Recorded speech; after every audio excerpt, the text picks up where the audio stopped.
एक घने और खूबसूरत जंगल में सब जानवर खुशी से रहते थे, मगर वहाँ एक अजीब खामोशी छाई रहती थी।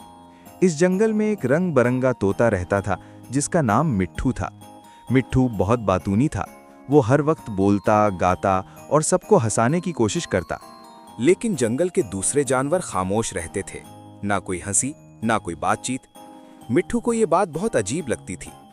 एक दिन उसने हिम्मत की और सबको इकट्ठा किया। उसने कहा, दोस्तों, बात करने और हंसने से दिल खुश होता है।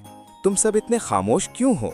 एक बूढ़े हिरण ने आहिस्ता से जवाब दिया, हम डरते हैं कि कहीं शोर से कोई खतरा ना आ जाए, इसलिए हमने खामोश रहना सीख लिया है। मिट्ठू ने मुस्कुराकर कहा, लेकिन हर वक्त डरकर जीना भी तो ठीक नहीं, खुशी भी जरूरी है।